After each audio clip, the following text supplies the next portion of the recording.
Kalinga super കപ്പിന്റെ രണ്ടാം സെമിഫൈനലിൽ ഏകപക്ഷീയമായ ഒരു ഗോളിന് ജംഷഡ്പൂർ മുംബൈ സിറ്റി എഫ് സിയെ പരാജയപ്പെടുത്തിയപ്പോൾ ഈ താരങ്ങളാണ് ഖാലിദ് ജമീലിന്റെ തന്ത്രങ്ങൾ നടപ്പാക്കിയത്. പ്രതിരോധത്തിൽ പാറ പോലെ ഉറച്ചു നിന്ന് ഏരിയൽ ഡുവലുകൾ വിജയിച്ച് ആധിപത്യം ഉറപ്പിച്ച് ഗ്രൗണ്ട് ഡുവലുകൾ ജയിച്ച് പ്രത്യാക്രമണത്തിനുള്ള വഴിയൊരുക്കി.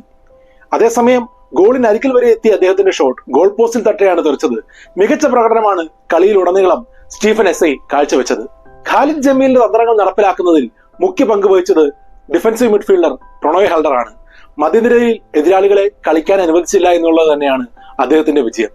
എതിരാളികളെ ഏത് വിധേനയും പറഞ്ഞു നിർത്തുക, ടാക്ടിക്കൽ ഫൗളിലൂടെ ആണെങ്കിലും യെല്ലോ കാർഡ് കിട്ടിയിട്ട് പോലും എതിരാളികളെ മധ്യനിരയിൽ, അതായത് ആക്രമണം മെനയാൻ അനുവദിച്ചില്ല എന്നുള്ളത് തന്നെയാണ് പ്രണോയ് ഹൽദറിന്റെ വിജയം. പ്രണോയ് ഹൽദറിന്റെ ലോങ് റേഞ്ച് തടുക്കാൻ ഗോൾ കീപ്പറുടെ ഫിംഗർ ടിപ്പും ക്രോസ് ബാറും വേണ്ടി വന്നെങ്കിൽ അദ്ദേഹത്തിന്റെ പാർട്ണറെ തടുക്കാനായില്ല മുംബൈ സിറ്റി എഫ് സിക്ക്. മധ്യനിരയിൽ എതിരാളികളെ കളിപ്പിച്ചില്ല എന്ന് മാത്രമല്ല, പ്രത്യാക്രമണങ്ങൾ മെനയുകയും അതുപോലെ നിർണായക സമയത്ത് കളിയുടെ അവസാന 10-15 മിനിറ്റിൽ ഒരു ലോങ് റേഞ്ച് ഷോട്ടോടുകൂടി കളി തീരുമാനമാക്കുകയും ചെയ്തു റേ ട്രച്ചിക്കാവ. ഖാലിദ് ജമീലിന്റെ തന്ത്രങ്ങൾ പ്രത്യേകിച്ചും വൺ ഓഫ് മാച്ചസിൽ വളരെയധികം പ്രസക്തമാണ്.